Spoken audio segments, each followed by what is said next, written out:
Hola a todos, yo soy Shady Knight y bueno, ver conteos relacionados con películas no es algo extraño en mi canal. No es tampoco un secreto que el cine es una de mis mayores pasiones. Y por eso, al revisar una pequeña lista de sugerencias que me han dejado en la página Shady Knight, encontré viable el siguiente video. El siguiente conteo no va relacionado con las mejores cintas que haya visto o incluso películas que deban ver antes de morir. Simplemente es una pequeña colección de cintas que recomendaría si tienen ganas de ver algo fuera de lo rutinario.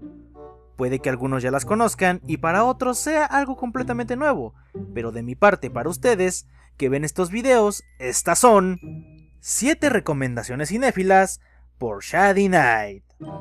Comenzamos. Número 7. Posiblemente la mayoría conozca esta película de reojo, puesto que no es tan vieja y fue simplemente una cinta comercial. Puede que para muchos el ver en la portada el nombre de Ben Stiller les sea sinónimo de cintas de comedia simples, pero debo decir que aunque les sea difícil de creer, Stiller puede hacer papeles serios y hasta cierto punto filosóficos. Es aquí donde entra el puesto número 7, La increíble vida de Walter Mitty. Personalmente, esta fue una de esas cintas que vi mucho después de su estreno y que lamentablemente no pude disfrutar en gran pantalla, y me arrepiento mucho de ello. La película nos relata la historia de un hombre tímido y sumiso que nunca ha hecho nada arriesgado en su vida, y debido a esto, constantemente está soñando despierto. Este trabaja procesando negativos en el archivo fotográfico de la revista Life. Cuando la revista está por dejar de salir en papel para entrar a la era digital de internet, y casi no quedan fotógrafos que no trabajen en digital, su trabajo se ha vuelto irrelevante. Pero una combinación de factores lo harán meterse en una aventura que podría cambiar su vida cuando sale en búsqueda de un mítico fotógrafo, que le ha enviado su última y mejor fotografía y que Walter ha perdido y debe recuperar.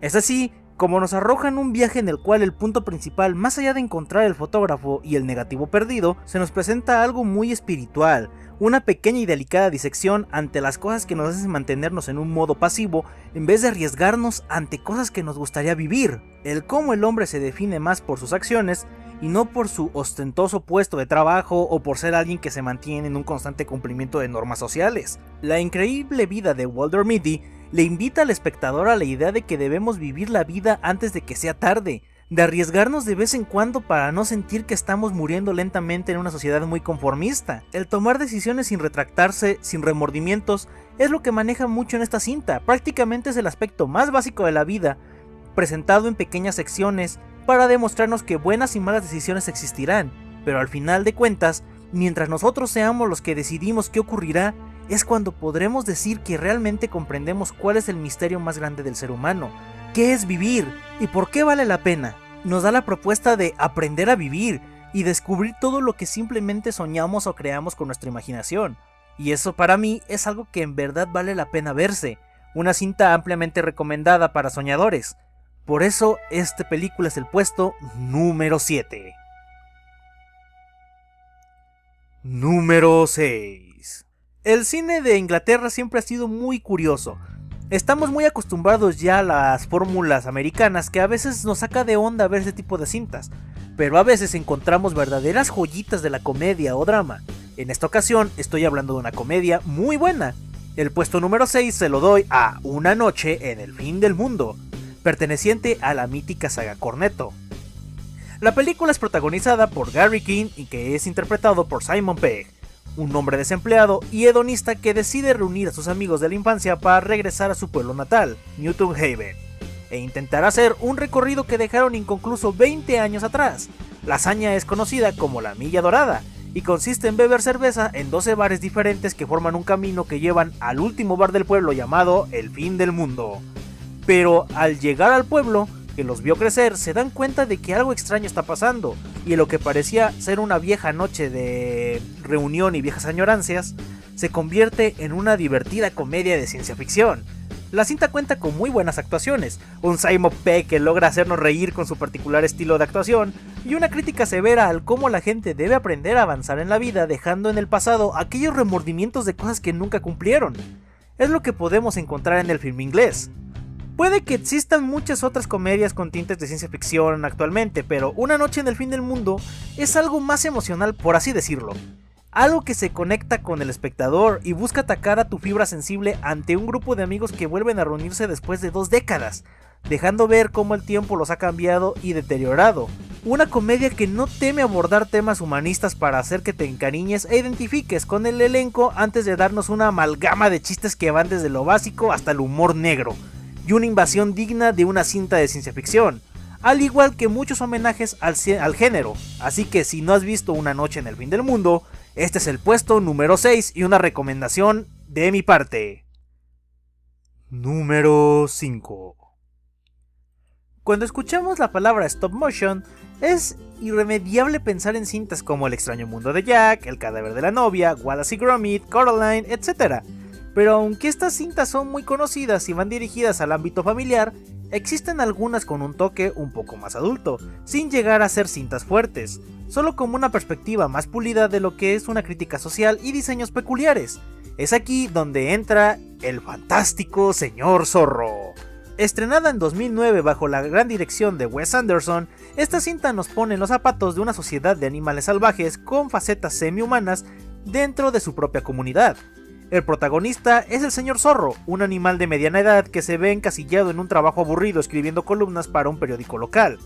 Pero cuando descubre que por la cercanía se encuentran construidas 3 granjas de los mayores proveedores de alimentos para el pueblo más cercano, decide remontar sus años de gloria y hurtar a los humanos todo lo que poseen. Lentamente, esto se saldrá de control y nos llevará por una aventura peculiar, llena de personajes muy humanos y ciertas secuencias de animación que nos harán recordar aquellos stop motion iniciales que nos causaban pesadillas, pero al igual nos maravillaban, pero desde un aspecto meramente artístico. La película entrega un apartado de animación verdaderamente interesante, con personajes que constantemente tienen el pelaje en movimiento, se mojan, etc.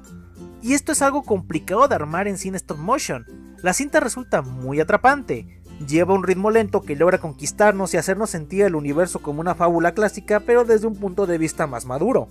Una musicalización muy particular que la hacen sentir diferente a lo demás, y unos personajes que realmente se le ganan tu cariño y tu curiosidad. Simplemente una gran comedia de animación que recomiendo a todos los amantes del género y aquellos que están buscando algo nuevo, ya que desde actuaciones de voz, animación, música y narrativa, el fantástico Señor Zorro se torna en una cinta única y muy original. Por eso es el puesto número 5.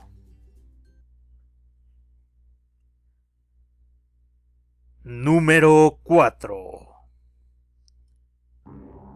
Posiblemente la película con más años dentro del conteo y que realmente es una recomendación directa que daría a cualquier persona que busque cine alejado al clásico género de acción o terror. La Naranja Mecánica de Stanley Kubrick es una obra fuerte, transgresora y que nos hace dudar de qué tan buena es la humanidad realmente. Basada en la novela homónima del escritor Anthony Burgess, la cinta nos relata la historia de Alex, un malandrín de poca monta que junto a un grupo de amigos denominados drugos se dedican a cometer todo acto ilegal por las calles de Londres. Todo cambia cuando Alex es traicionado y encerrado por los asesinatos de una de sus víctimas. El chico será sometido a un tratamiento experimental en el cual se busca destruir los impulsos violentos del hombre y reformarlo para devolverlo a la sociedad como una persona de bien. Y es por eso que esta cinta merece tanto la pena verse, y de igual forma recomiendo lean la novela. Se nos presenta una trama que abarca la exposición musical clásica con secuencias que llevan a puntos catastróficos, haciendo sacar la epítome de la destrucción. Nos argumentan cómo el hombre busca erradicar ciegamente la violencia de su naturaleza y al quitar esta parte de sí todo nuestro ser comienza a colapsarse. Se nos hace cuestionar, ¿el ser humano es una máquina que requiere todas sus piezas para funcionar o es algo moldeable? ¿El bien y el mal es opcional de comprender o simplemente nos impulsamos por lo que lleva al placer propio? Violaciones, peleas callejeras, música clásica y el claro reflejo de un hombre destrozado al cual se le busca arrancar una parte de humanidad taladrando su mente en una obra maestra del difunto Stanley Kubrick. Realmente es algo que todos deberían ver. Incluso se nos ponen las denominaciones de los lenguajes suburbanos, ya que los personajes constantemente están hablando en una lengua propia, hablando algo que han inventado para moverse dentro de las calles suburbanas. Y esto es el encanto de La Naranja Mecánica igual, ver el intelecto de una persona que puede decir mucha gente está mal de la cabeza por lo que hace, pero es tan inteligente como para crear un lenguaje nuevo. Ahí es donde nos presentamos que el ser humano siempre creará cosas para su conveniencia y aprovecharlo al máximo. Así que la naranja mecánica será algo que les taladrará la cabeza y los pondrá a pensar realmente cuáles son sus concepciones de la humanidad, del bien, el mal, etc. Simplemente recomendable. Número 3. El Imperio de los Cadáveres.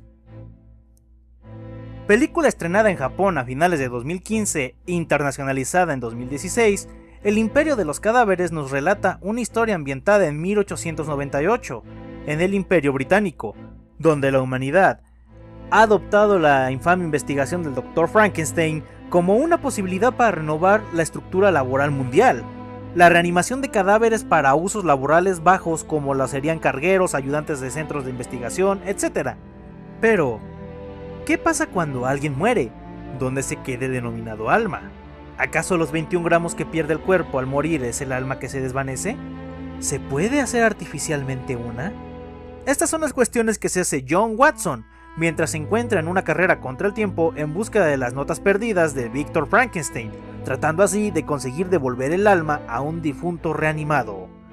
Una película de ciencia ficción con toques steampunk y a su vez de tinte noir, El Imperio de los Cadáveres es una enorme y notoria oda a los desequilibrios humanos. La obsesión, la codicia, la sed de deseo de un secreto que no debería existir, las crueles pero aún existentes posiciones sociales donde el placer se mide a base de encontrarse en un puesto superior a los muertos reanimados que son un claro ejemplo del proletariado de una época burguesa. Los personajes son muy humanos y en ellos vemos virtudes como defectos que siempre nos harán dudar de si concordar con sus decisiones o simplemente escandalizarnos por sus propios demonios que los llevan al más básico y egoísta acto del humano: ver primero por sus intereses que por los demás. Incluso la idea principal de la cinta es un largo desenvolver del cuestionamiento de qué es el alma y cómo podemos definir su existencia. ¿Los muertos carecen de esta o simplemente son contenedores que los mantienen atascados en un mundo en el cual ya habían abandonado al morir? Simplemente una película compleja que se desenvuelve lentamente, una animación detallada con escenarios preciosos y un argumento que puede dejarte dudando de si realmente el pensamiento que uno tendría en la situación planteada sería lo correcto o solo una visión egoísta de nuestro interés. Una recomendación que seguro disfrutarán. Eso sí, durante los créditos y al final de ellos vienen varias cosas que no deben perderse. Por eso, este es el puesto número 3. Número 2. Cuando sale algo bajo el nombre del director Wes Anderson, tenemos por seguro que será un producto de calidad y que vale la pena ver. Es por eso que el segundo puesto se le otorga a El Gran Hotel Budapest, una película que se columpia entre un drama y una comedia de humor negro con pequeños tintes de narrativa clásica de las grandes obras literarias. La historia se encuentra ambientada en la ficticia República de Dubrovka, en el año 1932, justo antes de que comience la guerra. Es ahí donde conocemos a Monsieur Gustave, el concierge del Hotel Budapest, y al Lobby Boy Zero, Mustafa. La trama se desenvuelve a partir de la muerte de una huésped del hotel y la acusación de que Gustave es el culpable de dicha muerte. De esta forma, nos iremos adentrando en un mundo de colores pastel con una serie de desventuras por parte de Gustave y Lobby Boy, que nos llevarán desde un romance básico a una serie de asesinatos sin descaro, y pasando por momentos que llevan a la esencia del verdadero humor negro sin remordimientos. Inteligente, hilarante, un poco reflexiva con ciertas críticas atemporales de la sociedad, hacen que esta joya, algo ignorada por mucha gente durante el 2014, se lleve el segundo puesto. Y si son de los que gustan del doblaje al español, esta cinta cuenta con una selección tan buena como su elenco original. Así que ambas versiones son buenas de ver, y por eso es el número 2.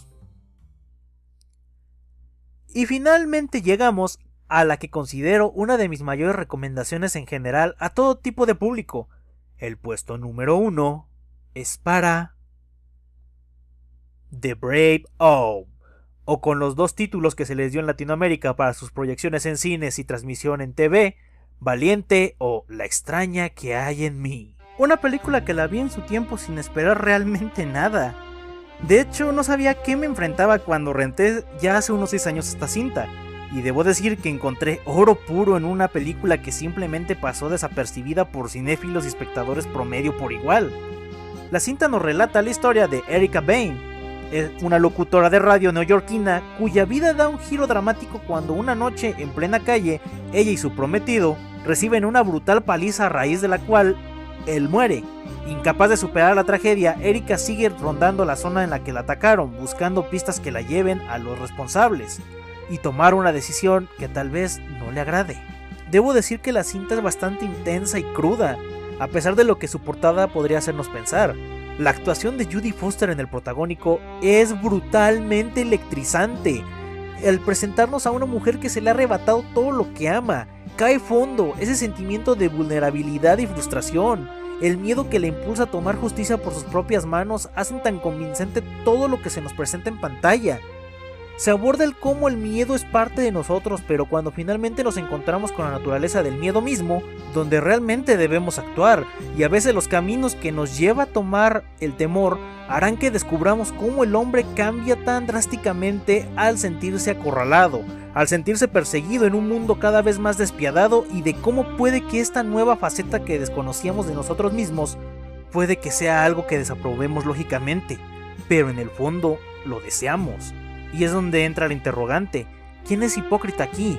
¿La persona que está sacando ese lado y está haciendo lo que todo mundo pensaría o desearía hacer en el fondo en estas situaciones, o simplemente la persona que se niega a sí misma la idea y dice no, tengo que seguir las normas? Una cruda reflexión del quién soy filosófico presentado en un argumento tan neutral que podría ocurrirnos a cualquiera de nosotros. The Brave Bone es sin duda una película que recomiendo ampliamente a todos y que deberíamos ver en algún momento. Y bueno, llegamos al final de otro video. En la descripción encontrarán algunas de las películas mencionadas para verse en línea. Nos vemos hasta el próximo video y me despido con una frase sacada de The Brave Bone. Yo no entendía cómo vivía la gente con miedo. No entendía por qué las personas tenían miedo a las personas. Nunca sentí miedo, pero ahora sí. Y cuando finalmente lo sientes, cuando te das cuenta que siempre estuvo ahí, esperando bajo la superficie de todo lo que amabas, sientes dolor y tu corazón se detiene. Y ahora, no eres la persona que eras al caminar por la calle, y te preguntas si alguna vez serás de nuevo tú algún día, si alguna vez dejarás de sentir miedo.